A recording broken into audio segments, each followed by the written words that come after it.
Hi, I'm Amy Spencer with iHeartRadio Canada, and we are here with Tia Wood. Yay, thanks for Yay! having me. Big congratulations on your Juno nomination. Thank you. How does that feel?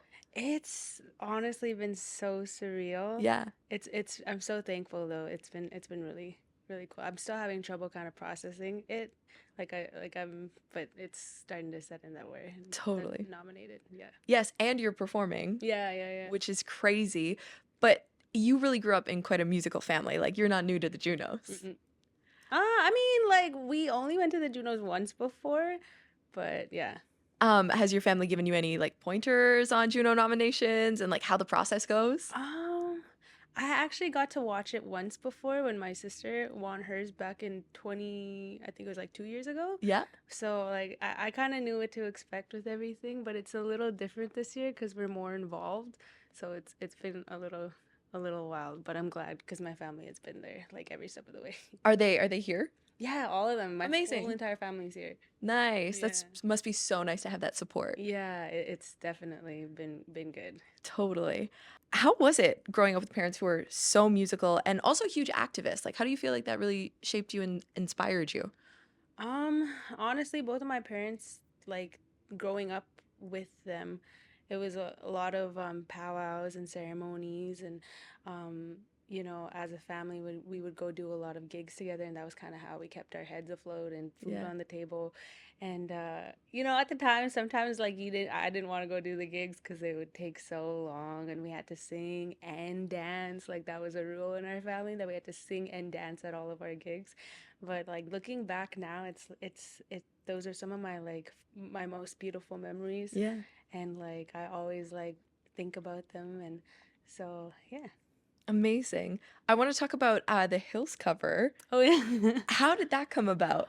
Well, when we got reached out to, they gave me like the list of everything of all the songs that we could pick from, and I instantly knew I wanted to do a Weekend song because I was like, his world and what he talks about in his music and his art, it's so different from the stuff I talk about in mine. So I really wanted to step out of my comfort zone with it, and plus I wanted to do it for my brother because my brother is the biggest Weekend fan and I love the weekend, so it was really a really cool experience, and it was really cool to step into that world, into that fantasy, and yeah, I had so Amazing. much fun doing it. Yeah. Are there any artists that you're looking at right now that are really inspiring you? Oh my God.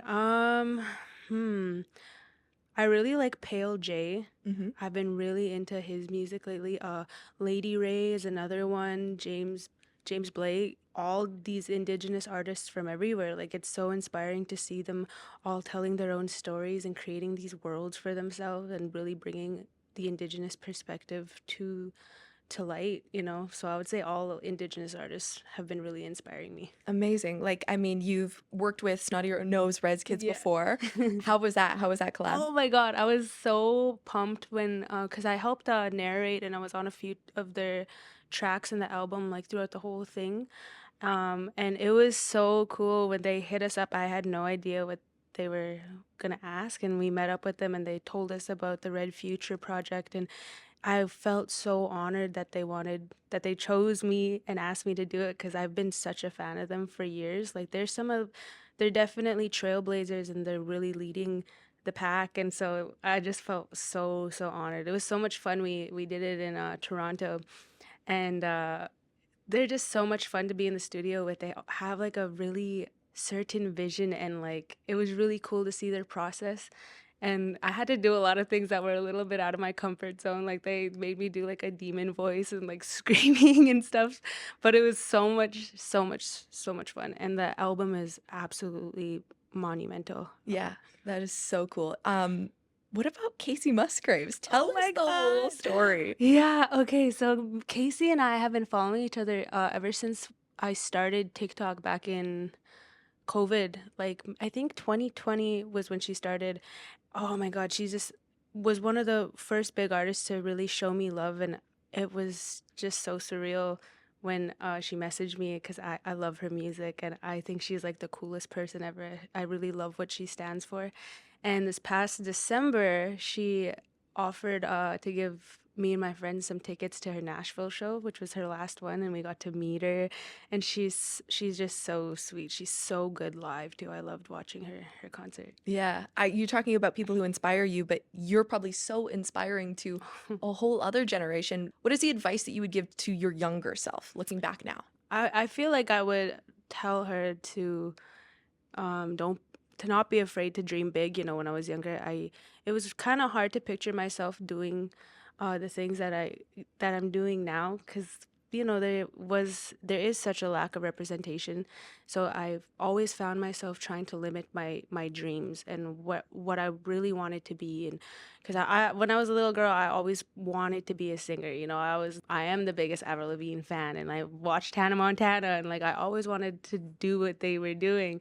So I would say, yeah, just to not limit yourself, and also to stay authentic and be really proud of where you come from. Because I love my home and I love my Indigenous people. And you know, when one of us wins, we all win. And yeah, I always think of my home and my people on whatever stage I step on, or room I enter. Amazing. Well, let's dream big right now. What are some of your up and coming dreams that you're like, I hope to cross this off in the next like 5 years? Ooh, I That's a don't. tough one. Yeah, there's so much. Hmm. I definitely want to do. I really really want to do like a shows across seas. Yeah. Yeah, I've always dreamt of doing that. Like to go to Europe would be cool, or even Australia or like New Zealand, because they have a lot of Indigenous people over there too. So I would say that is like my main one that I want. I just want to travel and meet people and just expand. Amazing. Well, Yeah. I also want to say you have such a fire fit on today. Oh, thank How you. does fashion really play a role in how you express yourself like as an artist? Oh my God. Hmm. I've honestly kind of just been kind of slowly getting into fashion in these past few years. Like I started wearing like more cooler stuff. I used to not really dress up when I was younger, but I don't know. I When it comes to fashion, I really really love Indigenous fashion and big earrings and beadwork and quill work and feather work. And there's so many amazing Indigenous designers that are out right now, such as like Lauren Goodday or B Yellowtail or Lindsay King. So yeah, some of my fashion inspirations I would say would be like Cher or Sade, but I always try to find ways to look at their outfits and reimagine them, but like indigenize them. That Yeah. is so cool. Yeah. That is really cool. I see a lot of comments online of people hear your songs on the radio Hmm. and they immediately have to look you up and look up the rest of your work. Yeah. How does it feel to know that you have that impact musically? It's been so crazy. You know, I feel like I'm the last person to hear myself on the radio, because like what people always post it on Instagram, and it's on the radio. It's been just so crazy, because like people back home, we used to have we when we'd ride the bus, we would always put 91.7 The Bounce, and it's just so crazy that like as my songs playing on there now. Yeah. It's a dream come true. How do people from your hometown react when they hear you on the radio Oh, now? they all message me, all my like community members, like, because everyone's like family back at home. Everyone's like my auntie or my uncle, and I always get messages on like my social medias from them being like, "Man, I remember when you were just a little girl, singing on the hay bales, and now it's so crazy whenever your song comes on, because like it's just like you've grown so much. It's my community and has just been like nothing but supportive, and I'm so thankful for them. Amazing. Well, we're so thankful that you took the time today to stop by and talk to Oh, us. And best of luck at the Junos. thank you. I appreciate it. Amazing.